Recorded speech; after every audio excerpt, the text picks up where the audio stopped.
Bonjour à tous et bienvenue sur un nouvel épisode de la Tchatch. Alors, on a pour habitude d'avoir des sujets divers et variés qui sont plutôt déconnes, mais aujourd'hui on va parler d'un sujet plus sérieux qui va s'adresser majoritairement aux militaires qui quittent l'institution ou à ceux qui ont déjà quitté l'institution mais qui ne sont pas forcément satisfaits de leur reconversion professionnelle ou qui aspirent à plus.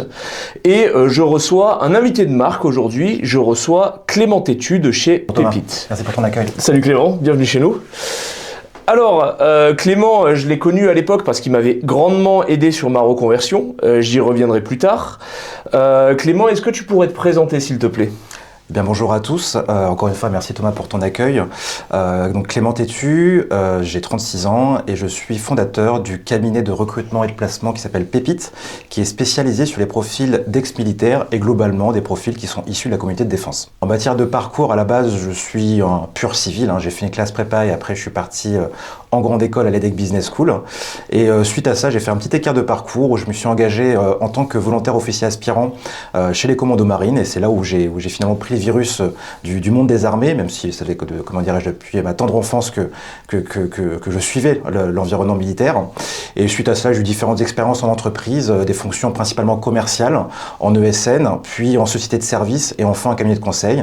Et à 30 ans, j'ai décidé de me lancer dans l'aventure de l'entrepreneuriat en montant le cabinet Pépite. Ok Clément, comment ça t'est venu cette idée de monter Pépite ? Eh bien, l'idée finalement, elle a germé progressivement depuis mon engagement chez les commandos marines, où j'avais eu la chance de côtoyer des profils avec un certain talent, et qui, bien entendu, avec qui je me suis lié d'amitié, et je me suis rendu compte que très souvent, lorsqu'ils quittaient l'institution, finalement, le talent qu'ils avaient était sous-exploité.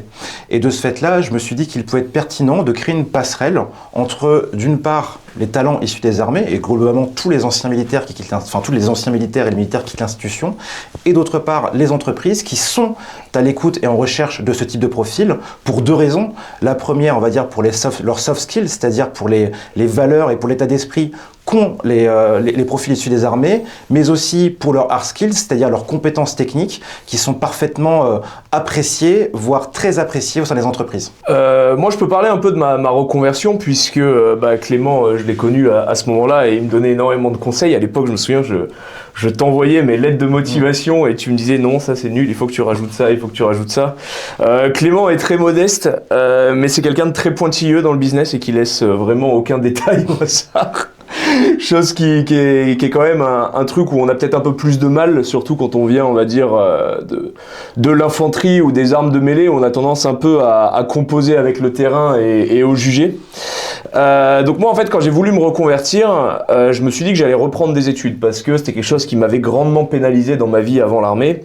C'était que je me retrouvais sur des entretiens face à des jobs, parce que j'avais réussi à me placer dans le cursus d'entretien, et je me faisais toujours recaler sur le diplôme. Donc je me suis dit que j'allais devoir passer un diplôme de manière à mettre en avant mon passé militaire et mon expérience d'avant l'armée. Et en fait, globalement, donc je suis passé par l'institution Défense Mobilité, qui, sans spécialement cracher dessus, mais en racontant vraiment mon histoire, m'avait demandé de trouver deux écoles, une plus chère et une moins chère, de manière à refuser la plus chère. Sachant qu'on m'avait dit que j'avais un budget de 12 000 €, j'avais trouvé une école à 10 000, mais bon, c'est pas grave. Et au final, la fonction publique ayant ses qualités et ses défauts, mon dossier s'est un peu perdu dans les papiers de mon consultant, et j'ai jamais bénéficié de ma reconversion, et je me suis débrouillé tout seul. Et c'est vrai que moi, c'était quelque chose qui m'avait énormément piqué à l'époque. Ça m'avait grandement excité, en fait, de me dire que je voyais plein de mecs à l'armée qui essayaient de passer par la reconversion et qui au final se débrouillaient sans. Et je me disais, mais c'est parce que c'est des idiots. Moi, je les connais, c'est des Mongols, c'est pour ça qu'ils n'y arrivent pas. Moi, je vais faire mieux. Et au final, je n'ai pas fait mieux. Pour toi, Clément, qui a travaillé avec beaucoup de profils militaires, c'est quoi les principaux enjeux pour un soldat ou un sous-officier, voire même un officier, qui quitte l'institution quand il arrive face au monde civil? C'est quoi ses premiers chemins de croix, on va dire? Tu fais bien de parler des différentes catégories de militaires, hein, que ce soit des militaires du rang, des sous-officiers ou des officiers, parce que finalement, comment dirais-je, les enjeux sont souvent les mêmes. Le premier enjeu, c'est de faire preuve de curiosité. Curiosité, pourquoi ? Parce que le secteur privé a une infinité d'opportunités et j'ai tendance à dire qu'à tout faire, on ne sait rien faire. Et donc un profil militaire qui souhaite se reconvertir en disant « je suis adaptable, je peux tout faire », naturellement, il va s'éparpiller, naturellement, il va perdre de l'énergie, naturellement, il va peut-être même aussi perdre de l'argent avec des formations qui sont inutiles parce qu'il n'a pas d'objectif précis, et il va aussi, comment dirais-je, perdre de l'énergie à rencontrer des recruteurs qui ne comprendront pas la valeur ajoutée du profil et donc ne pourront pas le recruter tout simplement. Donc pourquoi je parle de curiosité ? C'est d'abord de savoir, 1, comment fonctionne l'entreprise, 2, quels sont les différents métiers de l'entreprise, et 3, qu'est-ce que je pourrais aimer dans certains métiers, mais surtout qu'est-ce que je pourrais apporter. Et donc il n'y a qu'en comprenant les différents métiers et enjeux de l'entreprise qu'on pourra derrière comprendre ce qu'on peut apporter. Or malheureusement, l'écueil qu'ont beaucoup de militaires, c'est de pouvoir se dire dès le début, ok, voici ce que j'ai fait au sein de l'institution, comment je peux le transposer. Non, le point n'est pas de le transposer, mais c'est d'abord de comprendre là où on veut et on peut aller tout simplement. Et à vrai dire, tu parles Thomas de la formation, ça c'est un sujet qui selon moi est très critique, très problématique. Pourquoi ? Parce que les militaires au sein de l'institution, la notion de certificat, la notion de formation est quelque chose de très structurant parce que ça rythme une carrière. En obtenant tel brevet, tel certificat, on accède à tel type de responsabilité. Et donc naturellement, les militaires se disent parfois en quittant l'institution, il faut absolument que j'ai tel stempel pour pouvoir accéder à tel emploi. Ce qu'il faut savoir, c'est que majoritairement les entreprises, vous recrutez un savoir-être et des compétences comportementales, ne serait-ce que des notions de rigueur, de clarté de communication, ne serait-ce que d'organisation, de planification, et tout cela, il n'y a pas forcément de diplôme pour le sanctionner. Et donc c'est votre expérience qui va derrière pouvoir valider votre capacité à faire cela. A contrario, il y a certains métiers parfaitement techniques où, sans formation, on ne peut pas y prétendre. Prends l'exemple tout bête, si demain... Un ingénieur, ouais. Voilà, un ingénieur, si vous n'avez aucune compétence mécanique, électrotech ou que sais-je, vous n'allez pas pouvoir prétendre à un métier d'ingénieur dans certains secteurs d'activité. Ou même beaucoup plus simplement, si demain vous quittez l'institution après un contrat court, vous voulez devenir conseiller bancaire, malheureusement, si vous n'avez pas de compétences financières établies, vous ne pourrez pas être conseiller bancaire. Donc c'est en ça qu'il faut distinguer des postes où finalement vous allez pouvoir exploiter les compétences comportementales et la méthode que vous avez appris au sein des armées et des postes où au contraire vous allez devoir exploiter des compétences techniques. Ok, moi je pense que tu as soulevé pas mal de points intéressants. Le premier point intéressant que tu as soulevé, c'est justement le fait de faire preuve de curiosité.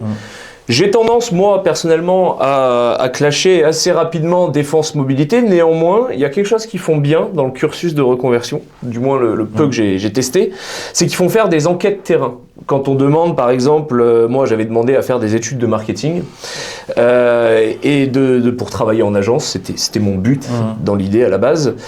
Et il m'avait fait faire une enquête terrain où il m'avait dit, ok, ce diplôme débouche vers quel emploi ?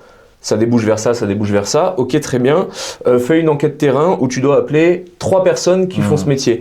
Or, les questions sont peut-être à retravailler parce que typiquement, il y avait des questions en mode est-ce que vous travaillez beaucoup en équipe ? Est-ce que votre travail est... est-ce que vous travaillez dehors ? C'était vraiment des questions comme ça. Donc bon, évidemment...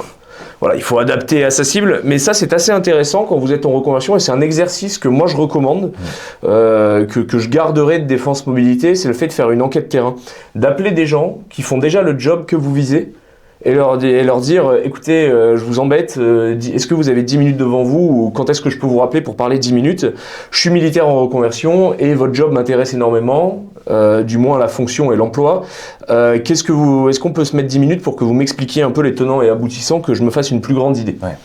Et puis en plus, ça vous permettra potentiellement, si le feeling passe bien avec la personne, de vous faire un premier contact dans ce monde-là, ce qui peut toujours servir plus tard. Ça, c'est le premier point. Maintenant, je vais te poser une deuxième question par rapport à ce que tu as dit, Clément. Donc on parlait de capacités transposables.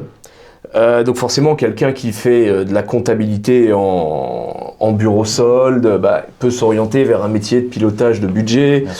Quelqu'un qui est officier au BEH, au bureau environnement, pas au BEH, au BML, donc bureau maintenance logistique, va être plus en capacité de bouger vers un rôle de manager logistique, voire responsable de site si le client est ouvert. Quand on est un caporal des troupes de marine, de l'infanterie ou de la cavalerie, et qu'on veut se pencher vers le civil, quels sont les types d'emplois qui pourraient se prêter le mieux d'un ordre général pour un militaire du rang niveau chef d'équipe ou adjoint chef de groupe? Alors, je vais répondre à ta question. D'ailleurs, juste après, si on peut revenir sur le sujet des enquêtes terrain, j'aurai quelques petits feedbacks, peut-être Bien conseils sûr. ou retour d'expérience à donner. Mais en tout cas, pour répondre à ta question, le sujet est que pour un caporal, le champ des possibles est extrêmement large. Il peut faire énormément de métiers très intéressants. Mais au global, ce qu'il faut savoir, c'est qu'un caporal, il sait faire 3 choses particulières qui sont extrêmement intéressantes pour les entreprises. D'une part, il sait encadrer et fédérer des équipes de terrain, des équipes de premier niveau, que ce soit des agents, des opérateurs, des ouvriers. Deuxième point, il sait planifier et coordonner. C'est-à-dire qu'il y a un programme, par exemple, sur une usine à suivre pendant un programme de production pendant une semaine. Il va pouvoir dire j'aurai besoin de tant de personnes tel jour, tel jour, tel jour pour arriver au résultat que l'on m'a confié, qu'on m'a demandé. Ça, c'est le deuxième point. Et le troisième point, il sait garantir la qualité de service et finalement la satisfaction du client. Pourquoi ? Parce que le caporal, il va derrière s'assurer que tous ces hommes, tous ces opérateurs arrivent prêts, préparés, dans la bonne tenue, avec le bon matériel, et s'assure que la mission qui va leur être confiée va être bien délivrée afin de pouvoir rendre compte à leur chef. Donc ces 3 points-là, c'est déjà des 3 fondamentaux qui font 80% du succès d'un ancien militaire en entreprise. À condition, bien entendu, de bien pouvoir l'exprimer, le formaliser, parce que ce qu'il faut savoir, c'est que, je vais volontairement grossir le trait, 80% des choses que vous avez fait à l'armée ne va pas intéresser l'entreprise. Mais par contre, ces 20%, elles vont être extrêmement intéressantes. Donc, mettez de côté peut-être des choses dont vous êtes très fiers et vous avez raison de l'être, mais gardez uniquement ce qui fait que vous êtes bankable. Ça, c'est un point très important. Et j'en reviens, finalement, je rebondis aussi sur la sujet des enquêtes terrain, parce que ce sujet de bankable, il est très important. On est sur un marché de l'emploi. Un marché de l'emploi, il y a une offre, il y a une demande. Et quand vous êtes en situation de reconversion, tout simplement de recherche d'emploi, il faut comprendre que vous êtes un produit qui va répondre à une demande. Et le point pour répondre au mieux à cette demande, c'est de savoir quelle est cette demande et qu'est-ce que vous allez pouvoir apporter. D'où, comme tu le dis Thomas, l'intérêt des enquêtes terrain qui permettent d'identifier un petit peu quelles sont les problématiques auxquelles font face les entreprises et par rapport à ces problématiques, tel poste, comment tel poste ou tel poste va y répondre et ainsi comment vous pourriez répondre si vous occupez demain ce poste-là. Le point majeur, l'écueil majeur que j'ai pu par contre constater parmi ces enquêtes terrain, ou je crois que chez les officiers ça s'appelle des entretiens réseau et autres, c'est le fait que au moins 80% des personnes qui le font sont gauches. Moi, quand des anciens militaires viennent me contacter en disant je vais faire une enquête terrain, est-ce que je peux vous prendre 10 minutes ? Alors déjà 10 minutes. Le temps, c'est de l'argent en entreprise, donc faut-il savoir ce qu'on va y gagner. Ça, c'est un point important. Ça paraît très prétentieux quand on n'est pas dans l'entrepreneuriat. Moi, c'est vrai qu'à l'époque où j'étais salarié, quelqu'un me disait le temps, c'est de l'argent, 10 minutes, je les ai pas dans une journée. Je me disais, il se prend pour Bill Gates. Maintenant que j'ai plusieurs sociétés, en vrai, prendre un visio pour parler de rien et de pluie et du beau temps, ça fait un trou dans la raquette énorme. C'est ça. Et puis, mine de rien, toi, Thomas, tu es quand même une personne avec une très forte notoriété. Si tu dis oui à un, tu dis oui aux 25 000 qui quittent l'institution. Et donc, de ce fait-là, tu passerais ta vie à faire cela. Donc, c'est normal aussi de pouvoir dire, oui, c'est pour ça qu'on fait cette vidéo. Et c'est pour ça aussi qu'on fait cette vidéo, bien sûr. Mais donc, il y a d'une part le fait de pouvoir se dire que solliciter du temps, il faut que la personne en face comprenne ce qu'elle a aussi à y gagner. Y gagner, c'est pas aussi de la fierté de pouvoir aider quelqu'un, c'est certain. Mais le point majeur, c'est la posture. Enquête terrain, je suis navré de le dire ainsi, j'ai l'impression de voir un élève de 3e qui va faire son stage en entreprise. Moi, ce que je conseille de faire aux anciens militaires, c'est qu'avant de réfléchir au sujet de l'enquête terrain, c'est que vous faites une cartographie de votre premier cercle d'amis, de contacts d'école en enfance, les copains de vos copines, enfin bref, peu importe le sujet. Et vous allez tous les voir en disant, bon, là, je suis désolé, je sors d'un environnement qui est l'institution militaire, qui a ses codes, sa façon de fonctionner. J'aimerais comprendre l'entreprise. Et quel que soit le métier qu'elle en fasse, dites-lui, voilà, je te paye un café, explique-moi en 10 minutes les problèmes que tu résous au quotidien. Et vraiment, ayez une approche de résoudre des problèmes. Ce qui vous faire mûrir pour vous dire, ok, voici ce qui se passe réellement au quotidien d'entreprise. Et derrière, pour vous dire, en fait, ce problème-là, je suis capable de le résoudre parce que j'ai fait ci par le passé, parce que j'ai fait ça pour le passé. Et c'est ainsi que vous allez construire votre discours où vous allez finalement mettre en avant la plus-value que vous allez avoir demain en entreprise. Et donc c'est en ça qu'en ayant cette posture-là, vous serez beaucoup plus efficient que d'aller gratter la porte auprès d'inconnus qui n'ont pas 10 minutes à vous accorder, à moins que ce soit, et heureusement il y en a beaucoup, des patriotes qui ont envie d'aider les anciens militaires. Mais malheureusement, force est de constater en entreprise, on court tous après le temps, parce qu'encore une fois, l'entreprise, elle est là pour faire du profit, et le temps c'est de l'argent. C'est une super approche justement, moi que j'avais peut-être pas spécialement sur l'enquête terrain à l'époque, puisque j'ai essayé d'adapter comme j'ai pu, mais c'est vrai que j'avais une liste de questions à remplir, donc il y a des questions que j'ai pas osé poser à la personne que j'avais au téléphone, parce que je me suis dit, lui demander à un mec d'agence de com s'il bosse souvent en extérieur ou s'il y a des contraintes physiques dans son travail, je me suis dit cette question je vais y répondre tout seul et je la donnerai à mon conseiller et je dirais que je l'ai posée, mais non. Mais c'est très intéressant, ça me fait un peu penser aussi à quelque chose qu'on aborde souvent dans le recrutement, qui est justement tu parlais de résoudre des problèmes et de se dire j'ai déjà été dans une situation, c'est la méthode STAR. En fait, la méthode STAR, c'est comment dirais-je, je crois que c'est issu de la méthodologie de recrutement d'Amazon. Je vais pas rentrer dans le détail parce que c'est quelque chose qui peut paraître un peu trop scolaire. Et que parfois, les militaires n'ayant pas l'habitude des entretiens, ils ne seront pas naturels si demain ils abordent la méthodologie STAR. Mais dans l'esprit, moi ce que je pourrais conseiller à des candidats, et ce que tu fais, et ce que l'on fait aussi chez Pépite, c'est de pouvoir toujours donner du contexte. C'est-à-dire, lorsque vous allez énoncer une situation similaire, donner l'environnement dans lequel vous l'avez fait, à quelle période, à quel volume, c'est-à-dire avec quel nombre de personnes, avec quel volume de matériel, pourquoi vous l'avez fait, et quel résultat vous avez obtenu. Ça donne du contexte et au moins ça permet d'illustrer votre propos. Pourquoi je dis cela? Je pense que Thomas, tu as dû entendre 1 milliard de fois des militaires, excusez-moi le terme, se plaindre en disant « oui mais nous on ne sait pas se vendre ». Pour moi, c'est un faux problème et je suis navré comment dirais-je, d'être un peu provocateur en disant ça, mais ça c'est une excuse.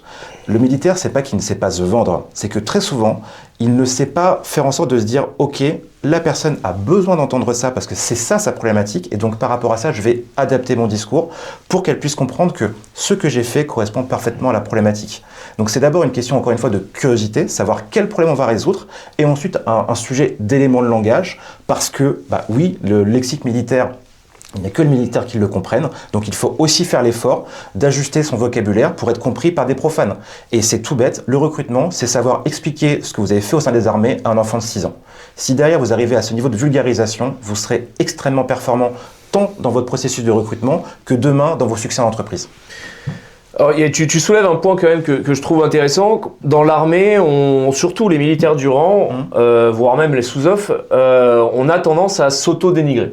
Parce que toute la journée, on dit « ok, les idiots, venez par là, oui, on est des idiots, on est des casseurs de portes, on est des pilotes de fusil. » Et en fait, c'est une blague au long de la carrière, mais après, quand on sort et qu'on arrive dans le monde civil, et qu'on se retrouve en tant que Bac-5 pour citer le général des portes, face à des Bac+5, on peut se sentir idiot et en fait être convaincu qu'on est des idiots.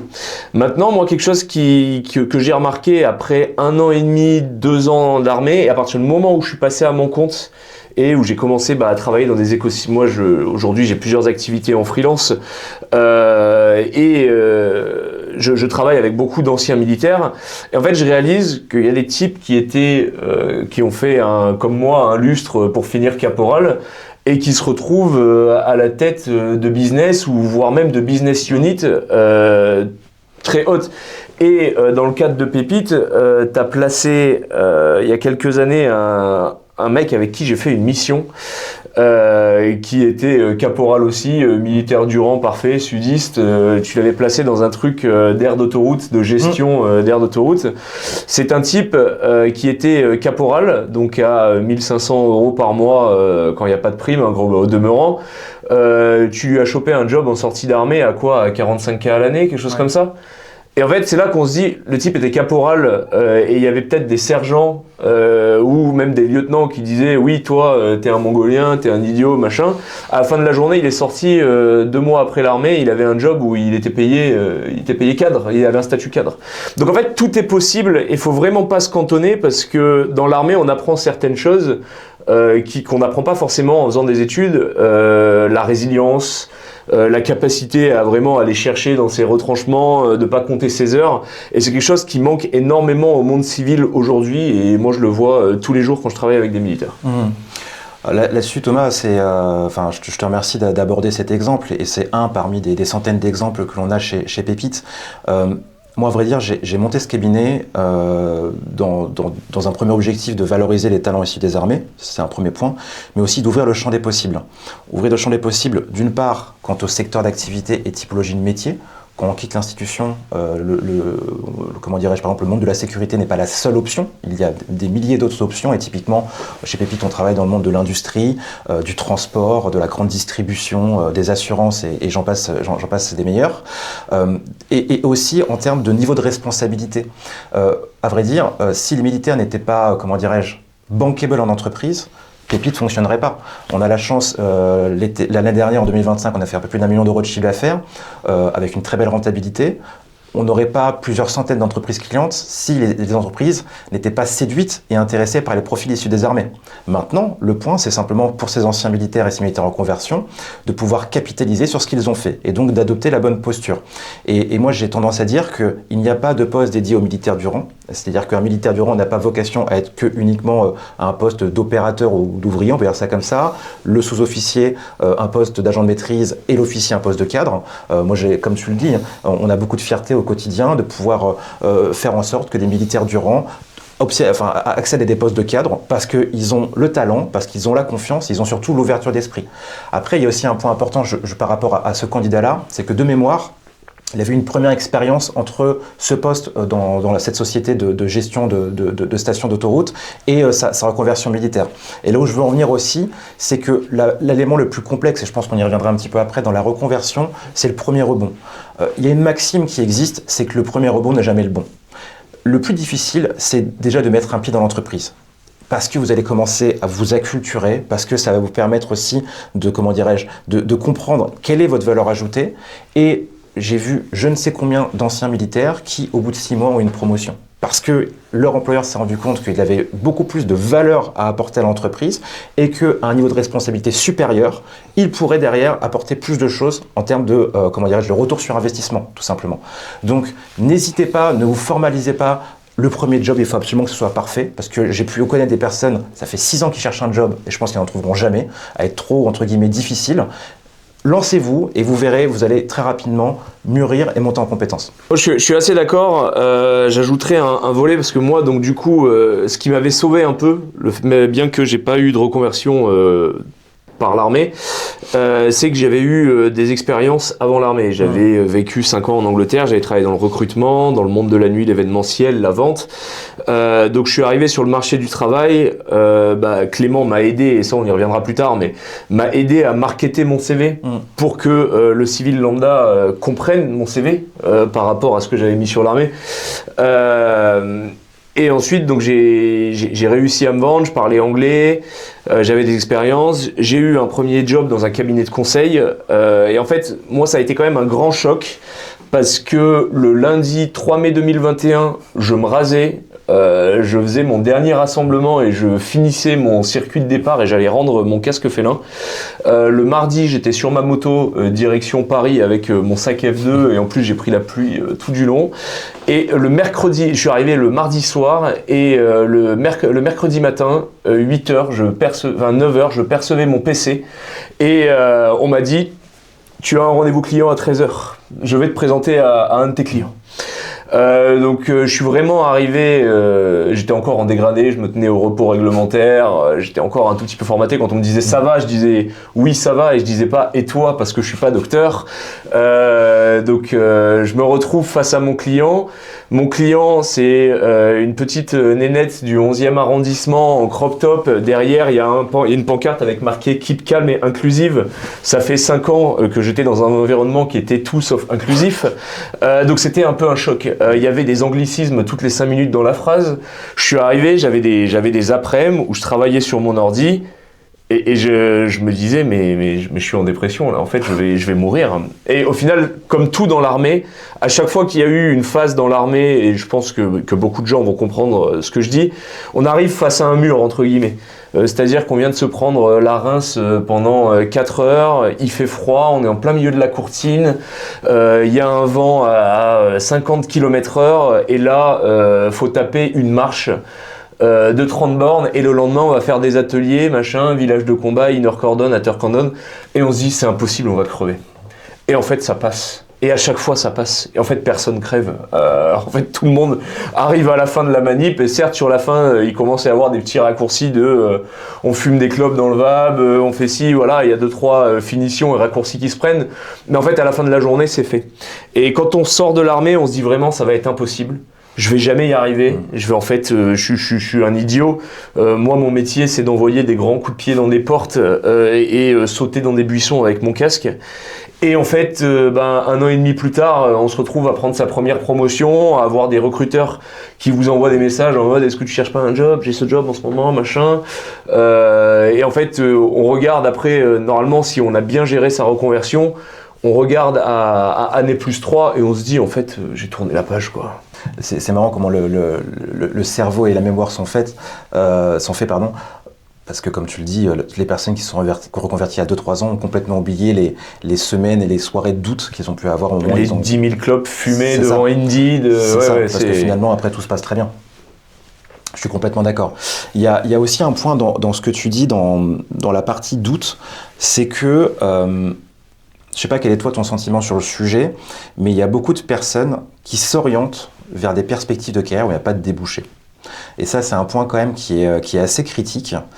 J'ai pu le voir en tout cas, après, dans mon activité, vu que l'entreprise Pépite a quand même beaucoup grossi, je suis plus en contact direct avec les candidats, j'ai une équipe qui s'en occupe directement. Maintenant, on a pu échanger par le passé avec beaucoup de personnes qui nous disaient, voilà, je vais être directeur sûreté, par exemple. Et qui, comment dirais-je, transpirent à ne voir aucun poste de directeur sûreté. Et qui viennent parfois nous dire « Ah, mais vous n'avez pas de poste de directeur sûreté ?» On dit « Bah non ». Tout simplement pourquoi ? Parce qu'en fait, déjà, nous, on n'a malheureusement pas le pouvoir de créer, comment dirais-je, de l'emploi. Ça, c'est un point important. Mais surtout, il y a des marchés qui sont parfaitement bouchés. Et donc, c'est aussi à l'ancien militaire, pour ne pas avoir ces soirées de doute pendant sa reconversion et ces innombrables clopes nocturnes, de se dire « Ok, je veux aller dans cette direction, mais est-ce qu'il y a vraiment des débouchés pour moi ?» Et il y a malheureusement une multitude de postes sur lesquels ça ne recrute pas. Et c'est comme ça. Donc, parfois, il vaut mieux changer un petit peu de braquet pour aller faire des postes que vous n'auriez pas du tout imaginé et sur lesquels vous allez, 1, avoir une très belle rémunération, 2, vous allez vous éclater, et 3, vous allez être fier de faire ce que vous faites parce que derrière, vous allez dans le secteur d'activité hyper stimulant. Je vais prendre l'exemple typiquement d'un profil qu'on avait placé, c'était un ancien artilleur qui maintenant est... il est expert sinistre dans le monde des assurances. Je crois que c'était un ancien sous-officier, il émarge à 90 000 euros par an et il adore ce qu'il fait. Mais jamais de sa vie, il aurait pensé aller faire, comment dirais-je, des expertises en sinistre pour des assureurs. Donc c'est en ça que ouvrez le champ des possibles et vous aurez clairement des succès qui seront immédiats. Aussi, moi ce que j'aimerais rajouter comme point, c'est après si vous avez une conviction forte et que vous vous entendez capable de le faire, évidemment il faut se lancer. Maintenant il ne faut pas se dire que la facilité ça va être d'aller dans un rôle de directeur sûreté, c'est absolument pas la sécurité. Il y a énormément de gens qui veulent le faire. Ouais. C'est compliqué. Après si vous avez une conviction forte, moi je donne toujours l'exemple de Adrien à qui je dis bonjour. Adrien c'est un ancien du RMT qui a participé à USB, qui a fait des OPEX, tout ça. Et ce mec-là voulait faire du métal.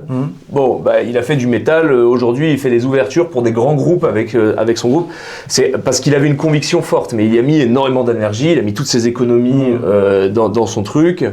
Il avait une conviction forte. Il n'y est pas allé par facilité. J'ai envie de dire, le rôle de directeur sûreté, c'est un peu la même chose. Si vous avez les compétences, si vous les avez pas, vous pouvez toujours vous former et faire des validations d'acquis et des choses comme ça. Dans ce cas, lancez-vous, mais partez pas du principe que j'étais sous-off au BOI. Je vais avoir un job chez Sanofi en directeur sûreté. Oui. Ce sera absolument pas le cas. Malheureusement, les seuls qui peuvent être un peu plus ouverts, je pense, et tu me dis si je me trompe, ça va plus être les postes de logistique qui seront plus à même de prendre un sous-off senior pour un rôle de manager sur un site, parce que justement le mec s'est drivé, s'est piloté un semblant de budget, je pense. Ah, en fait, là, encore une fois, c'est marrant que tu parles d'un côté de la sécurité, de l'autre de la logistique. Prenons l'exemple de Sanofi ou peu importe, n'importe quelle entreprise du CAC 40. Il y a un poste de directeur sûreté, il y a parfois un adjoint, et il y a parfois après quelques équipes de responsables en dessous. C'est-à-dire qu'au maximum, c'est des équipes de 5-10 personnes. Et encore, là vraiment, je parle de grosses structures du CAC 40, extrêmement structurées en matière de sûreté. CAC 40, comme son l'indique, il y a 40 entreprises. Donc grosso modo, s'il y a 500 postes en sûreté en France, c'est le bout du monde. Et vu que finalement, il y a très peu de turnover, il y a peu de postes qui se créent, donc vous n'aurez pas forcément accès à de l'emploi. A contrario, la logistique, n'importe quelle entreprise a besoin de logistique, que ce soit dans le monde de la grande distribution, que ce soit dans le monde, je dirais une bêtise, de l'industrie. On a besoin de transbahuter des biens et des équipements d'un point A à un point B.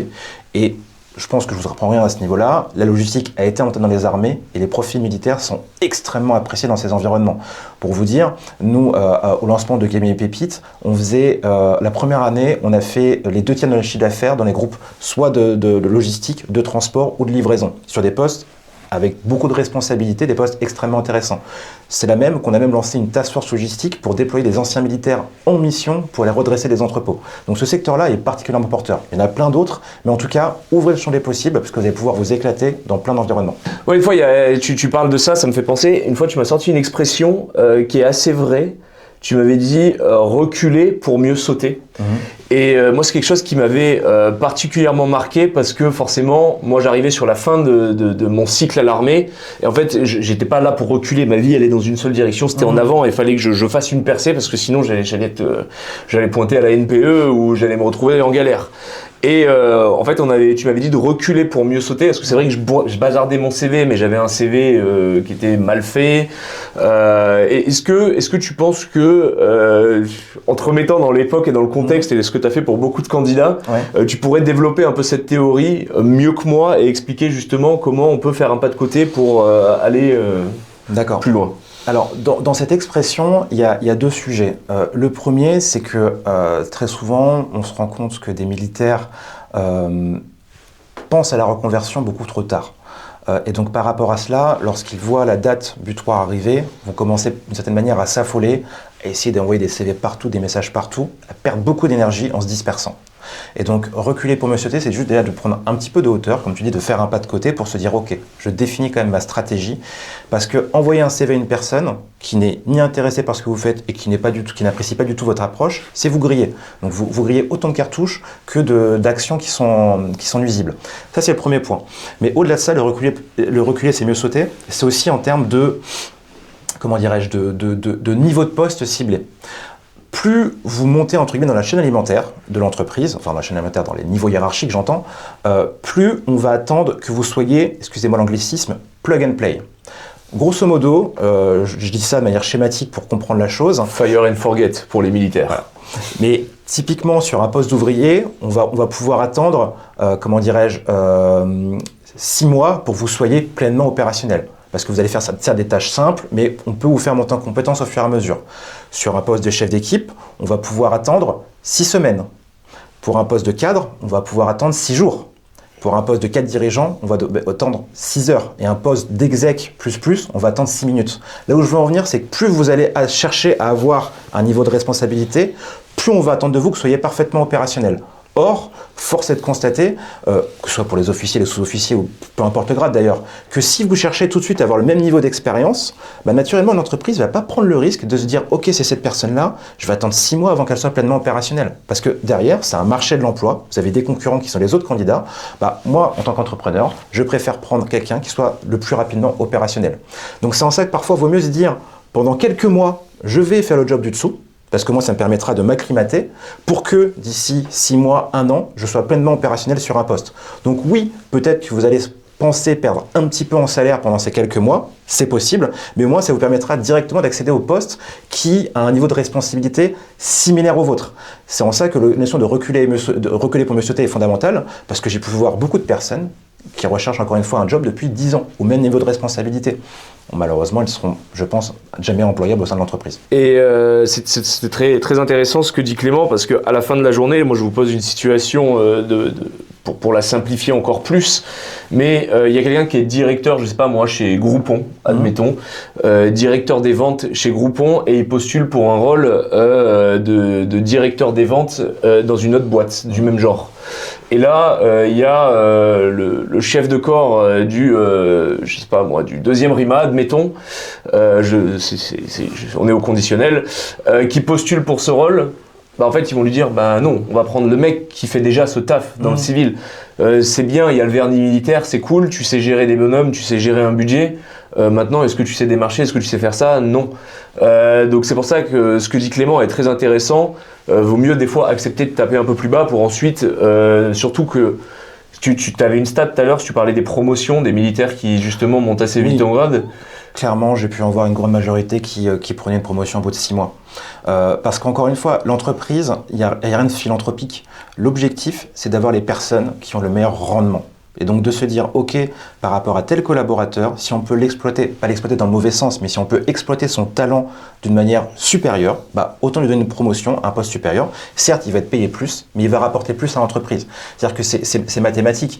Un poste à 25 000, peut-être que vous rapporterez 50 000 euros de chiffre d'affaires par rapport à ce que vous faites au sein de l'entreprise. Mais par contre, peut-être qu'un poste à 50 000, vous rapporterez 200 000 euros de chiffre d'affaires à l'entreprise. Donc c'est toujours une question de retour sur investissement, de productivité, quand demain vous allez être en entreprise. Alors du coup, Clément, c'est vrai qu'on parle de se projeter vers l'entreprise, on parle du marché, mais maintenant, bah, la première étape va être quand même d'envoyer son CV.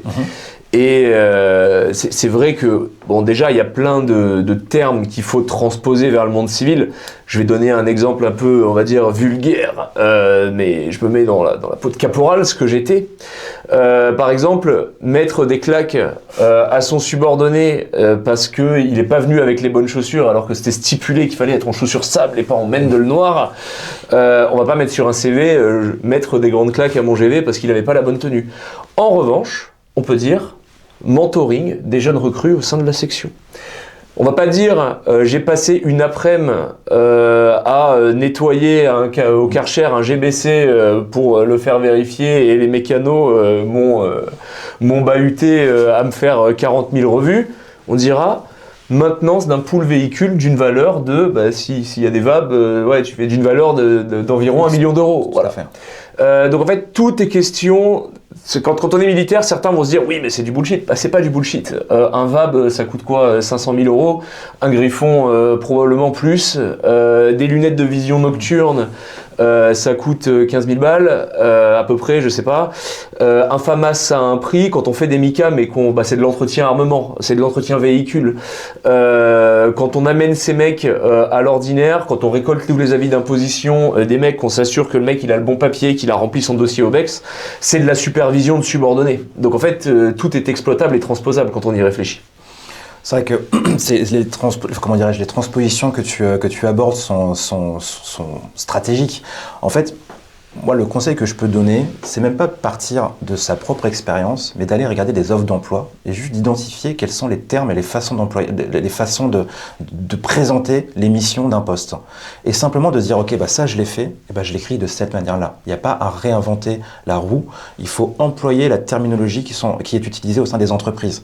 Et surtout, d'accepter le fait de faire un tri, parce qu'il y a des choses qui sont faites, soit au sein de la marine, de l'armée de l'air ou de l'armée de terre, qui n'ont strictement aucun intérêt à l'entreprise. Bah, c'est pas grave, mais en tout cas, il y a 20% des choses qui sont extrêmement intéressantes. Et si vous prenez la peine, comme l'a dit Thomas, de bien le formuler, vous avez déjà fait 90% du chemin. Typiquement, je vois des personnes, enfin, je prends des écueils comme ça au hasard, quand des personnes mettent dans leur CV chancellerie, bah, posez-vous la question, est-ce que vos amis d'enfance qui ne sont pas militaires, est-ce que votre conjoint, votre conjointe qui n'est pas militaire comprend le terme chancellerie? Bah non. Donc vraiment, posez-vous à chaque mot employé la question, est-ce que ça peut être compréhensible par un enfant de 6 ans? Et surtout, est-ce que c'est demain des choses que vous allez faire en entreprise? Si la réponse est non, vous pouvez enlever. Très très marrant que tu parles de chancellerie parce que pour moi ils mettent juste des jours de trou et ils mettent des médailles. Mais peut-être qu'il y a d'autres activités.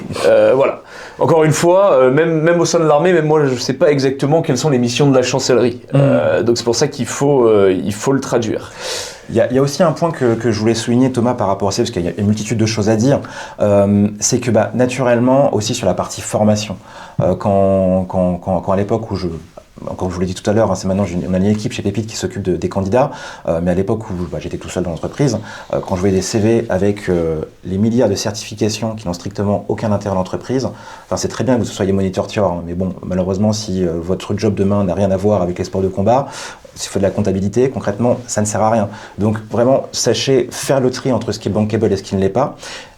Aussi, comme tu l'as très bien dit par rapport à la valeur d'un griffon ou autre, mettre des chiffres dans votre CV, c'est fondamental. Mettre des chiffres par rapport au parc de matériel que vous avez pu gérer, que ce soit des équipements, que ce soit des véhicules. Mettre des chiffres aussi par rapport aux équipes que vous encadrez. Et là, j'ai pu voir beaucoup d'écueils, souvent chez les officiers, qui pouvaient dire, typiquement pour un chef de corps, j'ai managé je ne sais combien de milliers de personnes. Je ne pense pas qu'un autre patron du CAC 40 puisse dire « oui, je manage 10 000 collaborateurs ». Non. En entreprise, ce qui compte réellement, et en tout cas je le vois, parce que j'ai eu la chance de faire, après un prépa, une école de commerce, tous mes amis de promo me disent en fait, j'ai X direct report. Excusez-moi encore l'anglicisme, mais ce qui va compter en entreprise, c'est de savoir concrètement combien de personnes vous avez directement sous vos ordres. Parce que c'est ça le management en entreprise. Au même titre que les armées, c'est hiérarchisé. Et ce qui va être intéressant, c'est de savoir si vous avez 1, 2, 3, 8 direct reports, qui eux aussi derrière supervisent un nombre de personnes. Mais tout du moins, les chiffres à plusieurs centaines de personnes managées ou plusieurs milliers de personnes managées, ça va plutôt vous desservir parce qu'on va dire que la personne n'a rien compris à comment fonctionne l'entreprise. Alors ça, évidemment, ce sera sur un niveau plus haut, puisqu'un chef de section, techniquement, va aussi manager ses caporaux. De temps en temps, il va les reprendre sur des trucs, ou il va les envoyer sur des manips. Voilà, là, on parle vraiment d'un niveau, typiquement, à partir de commandant d'unité, on commence plus à gérer le simple GV ou le simple caporal. En fait, on gère plutôt des chefs de section qui gèrent des chefs de groupe, qui gèrent un ensemble de trucs. En fait, plus vous montez, plus en fait, vous remarquez que vous managez moins de personnes. C'est ça. Parce qu'en fait, c'est délégué et que vous avez d'autres missions. C'est ça. Mais ça comment dirais-je, ça vaut aussi pour les chefs de groupe. Direct report, c'est vos chefs d'équipe, et puis c'est tout. On ne va pas compter les 50 personnes que vous avez sous votre responsabilité, parce qu'en entreprise, personne manage 50 personnes en direct. Donc ça, c'est vraiment un point important. Et l'autre élément que je pouvais voir, c'est de pouvoir exploiter toute la page d'un CV. Un CV, c'est une feuille A4, c'est juste un recto. Les personnes qui font des recto verso, déjà, c'est hors sujet. Il faut que vous choisissiez uniquement ce qui est intéressant et que vous puissiez dire « Ok, c'est bon, j'ai exploité toute la page de mon CV avec uniquement des choses qui sont intéressantes et en lien avec le poste que je cible. » Parce que naturellement, on ne va pas mettre la même chose en avant pour un poste orienté opération que pour un poste orienté fonction support ou un poste orienté finance ou commercial. Donc par rapport à ça, dites-vous toujours, est-ce que 1, c'est compréhensible par l'enfant de 6 ans et est-ce que 2, c'est des choses que je vais faire demain en entreprise pour le poste que je cible. Donc du coup, donc pour toi, un CV, parce que ça aussi, c'est quand même un peu un grand débat, parce que faire un CV, c'est pas inné, surtout quand pour ceux qui ont rejoint l'armée à 18 ans, en sortie de bac, à part des jobs d'été, ils n'ont pas eu l'occasion de faire des CV. Donc un CV, ça doit tenir sur une page, on doit donner le maximum d'informations, donc tu me dis, mais globalement, en gros, expérience, donc on met l'expérience et on dit ce qu'on a fait en transposant en plus en rapport avec le type de fonction. C'est-à-dire qu'on ne faut pas faire un CV générique, il faut faire un CV par offre d'emploi. Par poste, oui, tout à fait. À vrai dire, après c'est peut-être le biais qu'on peut avoir en sortant d'une prépa, c'est moi ce que je peux conseiller, c'est que limitez-vous à 3 postes. Et pour chacun de ces 3 postes, limitez-vous à 3 réalisations majeures, 3 actions que vous avez pu réaliser, 3 tâches qui vous ont été affectées, que vous avez pu réaliser et qui sont pile poil en lien avec le métier que vous ciblez. Si vous faites cette logique de 3 x 3, déjà, vous allez faciliter la lecture du recruteur. Pourquoi ? Parce que le recruteur, c'est pas un philanthrope. Le recruteur, il n'est pas là pour vous aider à décrocher un job. Le recruteur, il est là pour faire un matching. C'est-à-dire que d'un côté, il y a un opérationnel qui le sollicite pour lui dire « j'ai besoin de recruter telle personne » et le recruteur doit pouvoir savoir lire et décrypter un parcours. Est-ce que ce parcours colle à ce que me demande mon opérationnel ? Si oui, je lui propose un entretien. Sinon, je passe au prochain. Le recruteur passe maximum 5 secondes sur un CV. Pour les faire, pour les faire défiler. Et après, quand il y en a un qui retient son attention, là, il va le lire en profondeur. Si dès le début, il se rend compte qu'il y a des choses qui sont complètement hors sujet, il passe au suivant. Et c'est pas contre vous, c'est pas contre les militaires, c'est que simplement que vous n'avez pas mis en avant ce qui va intéresser l'entreprise demain. Et du coup, va venir ensuite la question suivante, parce que quand on a envoyé son CV et qu'on a bien transposé ses compétences, il va y avoir un entretien. Maintenant, c'est vrai qu'il y a plusieurs tips à avoir sur un entretien, sur la posture. Moi, j'en ai quelques-uns. Maintenant, tu es l'invité, donc à toi l'honneur. Je te passe la patate chaude. Merci. Alors, l'entretien, il y a un point qui est important, c'est que finalement, les militaires ne passent pas vraiment d'entretien au sein des armées. Le moment de la notation, on ne peut pas appeler ça comme un entretien d'embauche ou quoi que ce soit. Quand on fait l'incorporation, on ne peut pas appeler ça réellement d'entretien. Donc, ce qu'il faut savoir, c'est que l'entretien, c'est un exercice particulier au sein de l'entreprise et il faut voir comme un exercice de relation sociale. L'autre point, avant que je rentre dans les interactions sociales de l'entretien, c'est qu'il est parfaitement normal de stresser avant l'entretien. Alors, c'est certain que vous, anciens militaires, vous avez une résilience assez forte par rapport au stress, de par les opérations extérieures que vous avez pu faire par exemple. Maintenant, le stress qui est généré d'un entretien, qui émane d'un entretien, qui émane avant l'entretien, il est lié au fait que vous considérez l'enjeu de l'exercice, vous avez envie de décrocher le job, donc c'est normal de se dire je veux le réussir.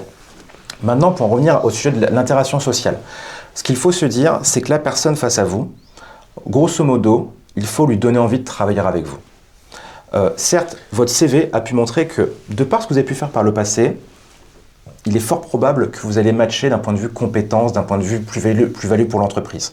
Mais le premier élément que la personne va essayer de valider, c'est de savoir, ok, est-ce que la personne face à moi, en termes d'état d'esprit, en termes de politesse, en termes d'humour, elle va, excusez-moi encore l'anglicisme, fitter avec l'entreprise.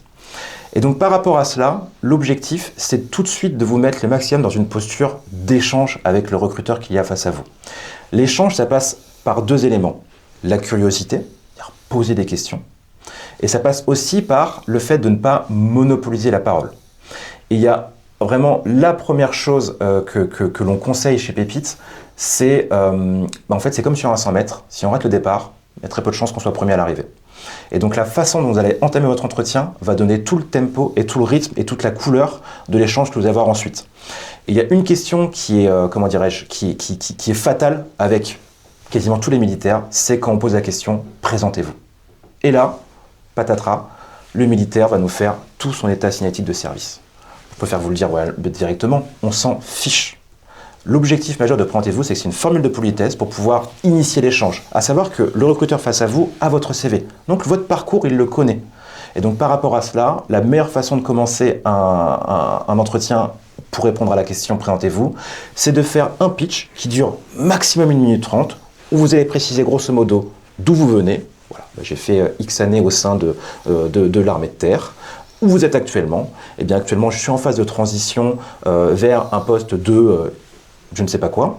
Et où vous allez, c'est-à-dire, et j'ambitionne à moyen terme de pouvoir évoluer dans tel type de secteur d'activité, sur tel type de responsabilité. Ça s'arrête là. Mais au moins, vous redonnez, entre guillemets, le flambeau à votre interlocuteur pour qu'il garde la main.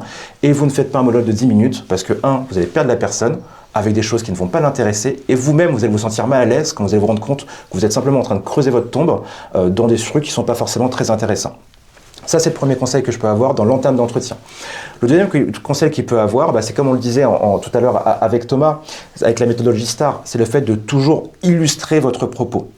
La personne face à vous, elle est là pour savoir si, demain vous êtes en mesure de pouvoir répondre aux défis de l'entreprise. Donc par rapport à cela, elle va vous poser des questions sur des choses que vous avez pu faire par le passé, des choses qu'elle ne va pas forcément comprendre parce qu'elle n'est pas passée par l'institution, et donc il faut donner du contexte. Contexte sur l'environnement dans lequel vous avez fait ces choses-là, contexte dans la volumétrie de vos responsabilités, en termes de nombre de soldats, en termes de nombre de valeurs d'équipement, etc. Et surtout les résultats que vous avez pu obtenir. L'entreprise est là pour se dire, si j'investis X, je gagne Y. Donc si vous n'avez pas cette approche chiffrée en matière de résultats, vous aurez des difficultés à trouver des postes en responsabilité. Ça, c'est le deuxième point. Et le dernier point, et après je te laisse la parole Thomas, c'est sur les questions que vous allez poser. Les questions que vous allez poser, c'est là où vous allez faire toute la différence et c'est là où vous allez montrer votre curiosité par rapport à un recruteur. Et la meilleure façon de montrer votre motivation, c'est de montrer que vous êtes curieux. Si vous arrivez, excusez-moi le terme, avec des questions de fonctionnaires en disant c'est quoi les tickets resto, c'est combien de congés payés par an? Ça, autant vous dire que, en tout cas, nous, on sort, excusez-moi le terme, la boîte à claques, parce que c'est hors de question. Si vous arrivez avec des questions bateau en disant c'est quoi votre quotidien, etc. Non.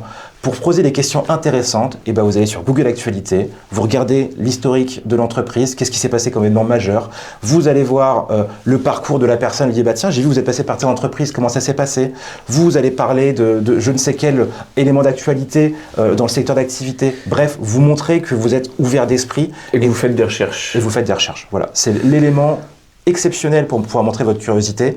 Et déjà, avec ces 3 fondamentaux, vous avez réussi 80% de l'entretien. Après, il y a plein d'autres choses. Nous, ce qu'on conseille, enfin ce que je conseille typiquement, c'est qu'avant d'arriver sur la zone d'entretien, vous arrivez un quart d'heure, 20 minutes avant et vous allez marcher. Ça vous permet déjà de faire descendre la pression.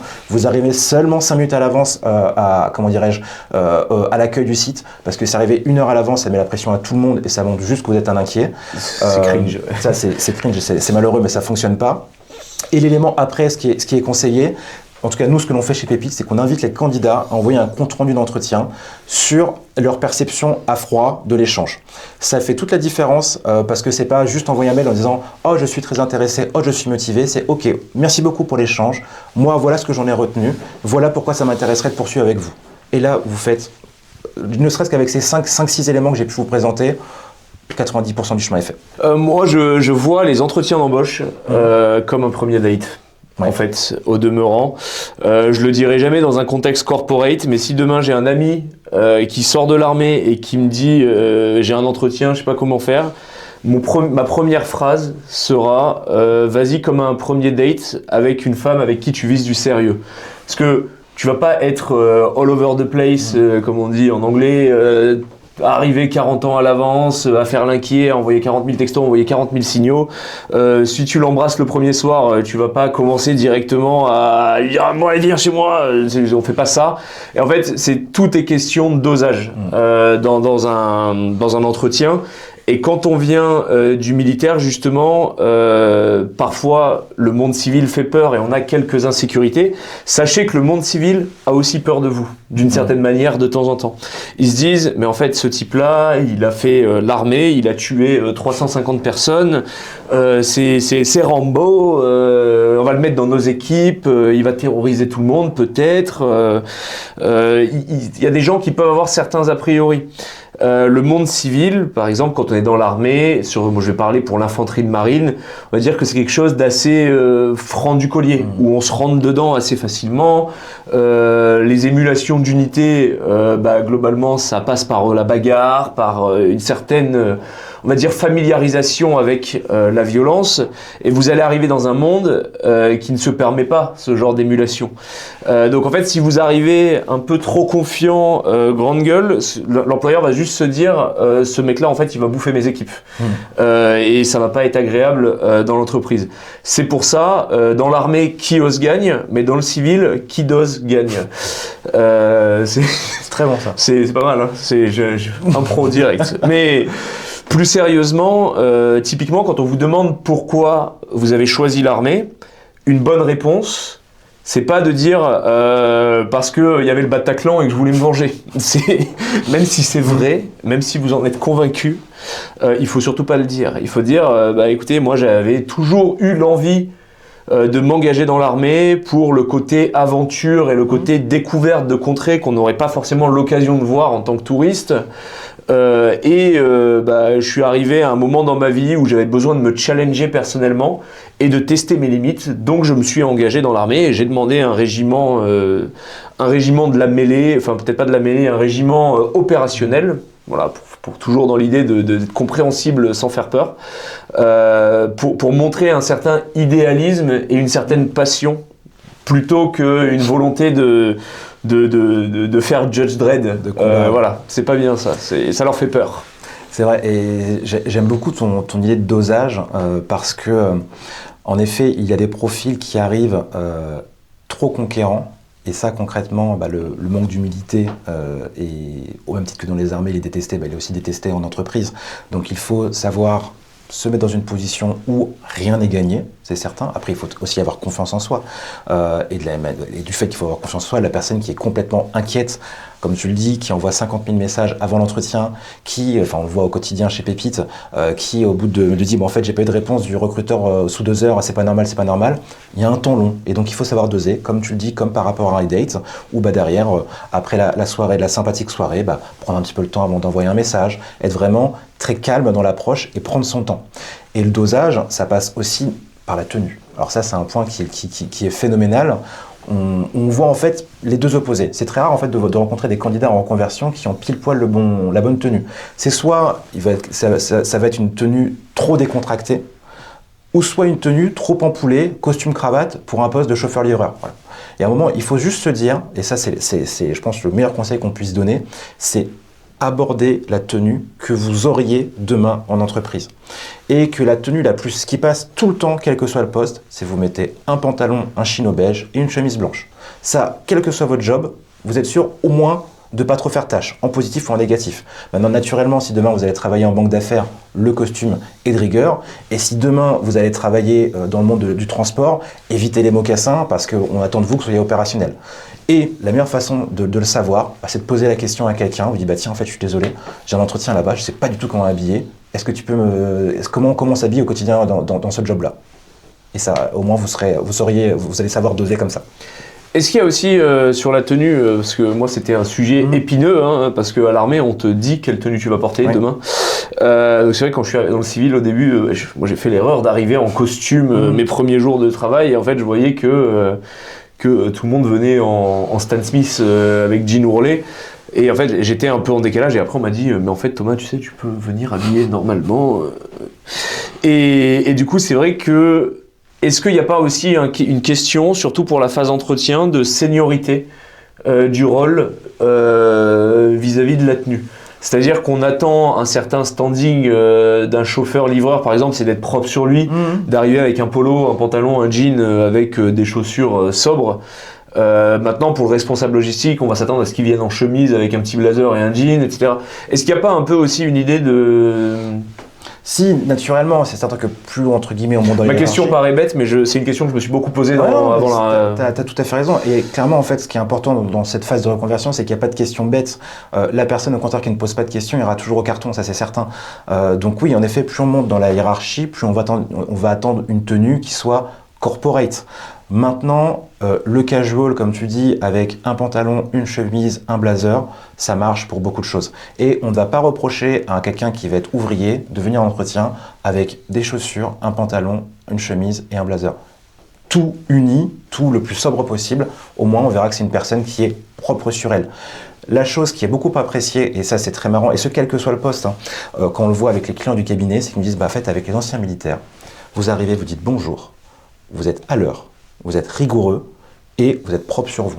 Ça peut vous paraître être pour vous quelque chose de parfaitement fondamental, mais sachez que dans le monde civil, c'est pas, c'est pas toujours le cas. Et ça, je vous dis ça, c'est quel que soit le poste. Donc déjà, la prestance et la posture que vous allez avoir, quelque chose qui va être extrêmement rassurante, ça c'est certain. Et le point par rapport à ça, pour illustrer un peu ton propos Thomas, c'est là en fait où Pépite apporte le maximum de valeur. C'est-à-dire que nous concrètement, moi j'ai pas créé ce cabinet pour faire du social, excusez-moi le terme provocateur, mais il y a des associations, il y a des structures étatiques qui sont là pour accompagner les militaires qui se posent des questions lors de reconversion. Bon, il s'avère que nous on a même créé un blog pour répondre au maximum de questions. Et là, avec Thomas, on prend le temps de faire cette interview, cet échange, pour apporter le maximum de conseils. Donc, nous, c'est pas notre job d'aider la reconversion. Nous, notre job, c'est d'apporter le maximum d'opportunités professionnelles pour les anciens militaires. Et par rapport à ces opportunités professionnelles, de mettre les candidats en situation de réussite. Et cela, ça passe par, dès lors qu'un candidat, on va dire, est identifié par un de nos recruteurs, on va l'aider à refaire son CV, on va même lui refaire directement son CV, on va le préparer aux entretiens, c'est-à-dire qu'on va faire des simulations d'1 heure en moyenne pour pouvoir tester toutes les possibilités lors d'un entretien. On va le conseiller après son entretien, comment faire un compte-rendu. On va aussi le conseiller pendant sa phase de négociation salariale pour le mettre en situation de réussite dès lors qu'il s'est positionné sur un job et qu'on a trouvé que son parcours pouvait être pertinent pour un job. Et c'est là aussi où on a une approche un peu différenciante des structures existantes, qu'elles soient associatives ou institutionnelles, c'est que nous, l'ensemble des recruteurs du cabinet Pépite sont d'anciens militaires d'anciens cadres militaires qui ont ensuite évolué dans l'entreprise avant de faire le job de recruteur. Donc ils savent parfaitement décrypter votre parcours, savoir ce que demain vous allez pouvoir apporter et pouvoir vous dire ok, par rapport à tel poste que tu aimerais faire et sur lequel tu t'es positionné au sein du cabinet, voici comment on va présenter les choses. À savoir que chez Pépite, notre volonté, c'est d'apporter le maximum d'opportunités, que ce soit par rapport au secteur géographique, que ce soit par rapport au secteur d'activité, mais aussi au type d'opportunités. En intégrant le vivier Pépite, vous allez recevoir 3 types d'opportunités. D'une part, des emplois salariés en CDI, CDD. D'autre part, des missions en freelancing, dans moult secteurs d'activité, des missions de plusieurs semaines à plusieurs mois, mais aussi des projets ponctuels que vous allez pouvoir, intégrer sur 1 heure, 2 heures, quelques demi-journées, sur des thématiques telles que l'industrie défense ou encore le monde de la logistique, et il y en a bien d'autres. Mais en tout cas, l'objectif du cabinet, c'est d'ouvrir le champ des possibles. Et tout simplement, si vous souhaitez rejoindre le vivier, vous avez simplement à vous rendre sur le site www.pepite.work/opportunité au pluriel, donc opportunité avec un S à la fin.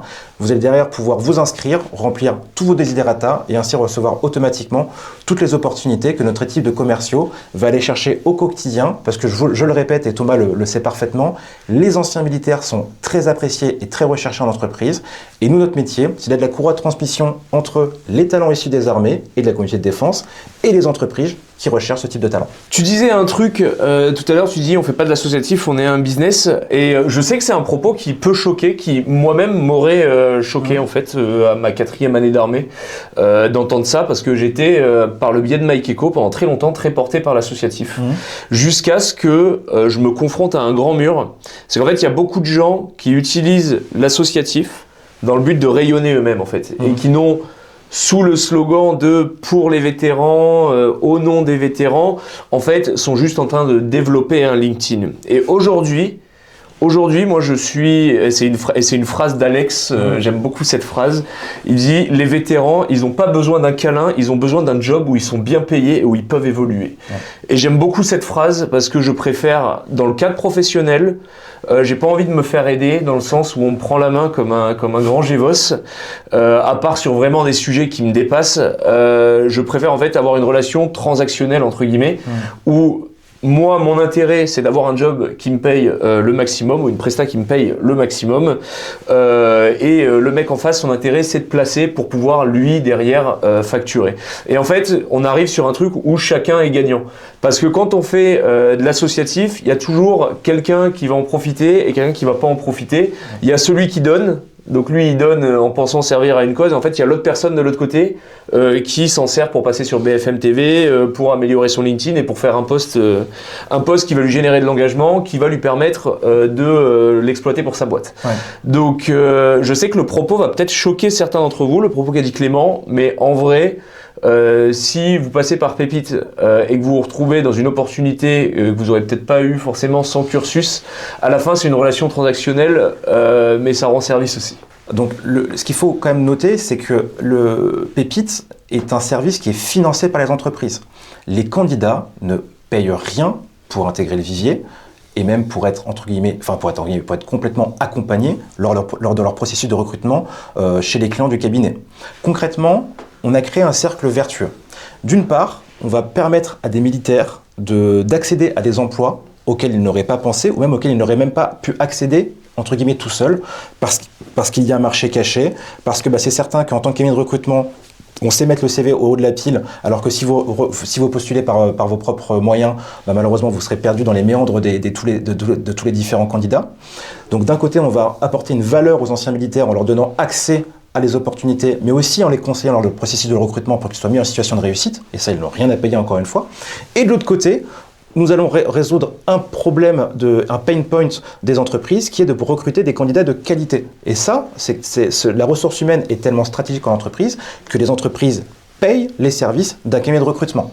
Donc nous sommes un tiers de confiance d'un côté pour permettre à des anciens militaires d'accéder à des opportunités de qualité et de l'autre côté à des entreprises qui ont besoin d'une part du réseau de candidats de Pépite et d'autre part de notre capacité à faire une bonne sélection afin de trouver les meilleurs profils pour leurs différents projets. Et pour vous expliquer un peu parce que par exemple j'ai mis très longtemps à expliquer à ma mère ce qu'était le recrutement parce que je fais du recrutement en freelance aussi.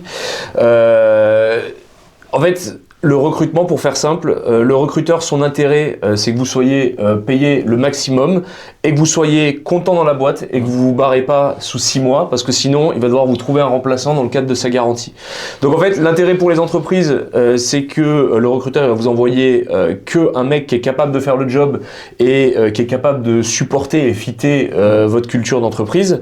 Ça, c'est la première chose. Vous, le candidat, vous allez prendre le maximum et surtout, du moins dans le raisonnable, bien sûr, en fonction de ce que vous pouvez faire. Et aussi, l'autre point, c'est qu'en fait, le recruteur, il veut une réponse. C'est pas j'envoie un CV et la RH me répond jamais. C'est le recruteur, il envoie le CV, s'il n'a pas de réponse le lendemain, il envoie un mail. S'il n'a pas de réponse le surlendemain, en fait, il passe un coup de fil. Et en fait, même si la réponse va être négative, il va pousser pour avoir une réponse. Là où, en fait, si vous postulez par vos propres moyens, le CV, il est juste posté. Et c'est au bon vouloir et à la bonne humeur de l'exécutant RH qui fait le tri. C'est ça. Et c'est très important que tu mettes ça en avant parce qu'en fait, le recruteur, c'est le binôme du candidat. Et il faut réellement le voir comme ça, c'est-à-dire que les deux parties, que ce soit le recruteur de cabinet et le candidat, ont tout intérêt à ce que le process aille au bout et soit un succès. D'une part, pour le candidat, naturellement pour décrocher le job, la mission ou le projet ou que sais-je, et d'autre part pour le recruteur, pour facturer ses honoraires. Donc là-dessus, vous êtes sur un même niveau d'objectif de réussite. Ça, c'est le point majeur. Donc par rapport à cela, le recruteur est finalement votre meilleur sparring partner pour vous mettre en situation de réussite. Et ça, c'est fondamental pour comprendre la relation entre le candidat et le cabinet de recrutement. Ouais, du coup, en ce moment, chez Pépite, tu travailles avec des centaines de clients. Enfin, Pépite travaille avec des centaines de clients. Vous avez plusieurs offres en ce moment. Est-ce qu'il y a des offres particulières que tu aimerais mettre en avant sur cette vidéo? C'est le moment. Bien avec plaisir. Alors sur la partie recrutement de salariés, on a plusieurs postes qu'on appelle de responsables d'exploitation qui peuvent s'apparenter à des postes de manager opérationnel où l'objectif est de finalement superviser les activités, encadrer les équipes et garantir que finalement la production, que ce soit dans le monde des services aux entreprises, que ce soit dans le monde logistique, bien finalement que les opérations tournent bien. Donc ça on en a plusieurs en Île-de-France, en région PACA, autour de Toulouse en ce moment, ainsi qu'en Bretagne. On a naturellement beaucoup de postes de techniciens. Alors sachez que les postes de techniciens en France sont on a une pénurie de techniciens en France. Donc si vous, ancien militaire, vous avez des compétences en mécanique, ou en électrotechnique et consorts, sachez que vous allez pouvoir trouver de super belles opportunités extrêmement bien payées. Et ça, on l'oublie très souvent. Si vous avez été militaire du rang avec vraiment un beau background technique, vous allez pouvoir toucher même parfois plus que certains cadres. Donc ne se mettez surtout pas, ces opportunités de côté. On a aussi beaucoup de postes, de management de proximité et aussi des postes d'opérateurs pour des profils qui souhaiteraient reprendre à la base dans différents types de secteurs d'activité comme l'industrie pour ensuite rapidement évoluer sur des postes d'encadrement de proximité, etc., etc. Ensuite, sur la partie, des missions, actuellement, on a beaucoup de missions qu'on appelle de management de transition ou d'appui opérationnel dans des environnements tels que l'industrie et la logistique. La logistique, c'est vraiment une grosse partie de notre activité et ce, pour des missions partout en France. Donc ça, c'est des postes qui nécessitent d'être mobiles parce que, entre guillemets, en 48 heures, on doit être déployé sur un entrepôt, une plateforme, souvent à l'autre bout de la France. Naturellement, les frais d'hébergement et de transport sont pris en charge. Et enfin, depuis un an, sur la partie projet ponctuel, on a tous les mois des dizaines, voire des cinquantaines de demandes, soit de cabinets de conseil en stratégie, soit d'industriels ou soit de fonds d'investissement qui souhaitent intégrer, le monde de l'industrie de défense et qui ont besoin de spécialistes métiers. Cela va d'interviews d'une heure en visioconférence qui sont rémunérées 200 €. C'est quand même un beau billet entre guillemets pour une heure de travail en visioconférence, ou des projets d'une demi-journée ou plusieurs demi-journées pour accompagner soit les industriels, des cabinets de conseil en stratégie ou encore des fonds d'investissement sur la prise en compte des enjeux de l'industrie défense pour derrière aller positionner leurs différentes offres de services. Donc par rapport à cela, merci Thomas de m'avoir posé cette question et cette opportunité. Le champ des possibles est extrêmement large et n'hésitez pas encore à vous inscrire sur notre site pour pouvoir recevoir directement ces opportunités. Notre objectif, c'est on a automatisé tout cela, on a investi plusieurs dizaines de milliers d'euros pour ce vivier, pour que derrière, dès lors que vous avez rempli le formulaire avec la zone géographique de recherche, le type d'opportunité recherchée, la rémunération souhaitée, le secteur et la fonction, derrière, toutes les offres que l'on rentre qui répondent à ces critères, dans les 5 minutes, elles arrivent directement dans votre boîte mail. Clément, merci d'être passé. Merci d'être passé. Donc moi, je fais assez confiance au cabinet Pépite pour la simple et bonne raison que j'ai investi dans le cabinet Pépite quand il y a eu la levée de fonds. Parce que, comme je vous disais, moi, j'ai connu Clément à un moment où il m'a aidé sur ma reconversion. Et il m'a donné de très bons conseils, de conseils très pertinents. Et en fait, moi, j'ai vu de l'extérieur un peu à la base ce qu'il faisait avec les candidats. J'ai notamment celui dont on parlait tout à l'heure qui est passé par le cabinet Pépite. Et en fait, c'est selon moi, et c'est mon avis, c'est très subjectif, le seul acteur externe aux institutions qui vraiment a un réel bilan positif sur la reconversion des militaires et qui va au bout des choses. Merci. Donc je voulais l'inviter particulièrement parce que je sais que à l'époque ma reconversion ça avait été compliqué. Maintenant, comme l'a dit Clément, la mémoire sélective fait que il a fallu que je creuse dans mon cerveau pour me rappeler ces phases d'angoisse parce que je me sens absolument pas angoissé par ma reconversion aujourd'hui. J'ai d'autres angoisses, mais pas celle-ci. Et voilà. Et donc, merci Clément d'être passé. Vraiment, j'espère que ce sera enrichissant pour vous les gars et les dames et que ça vous a plu. Merci Thomas. Merci Clément. Ciao. Ciao.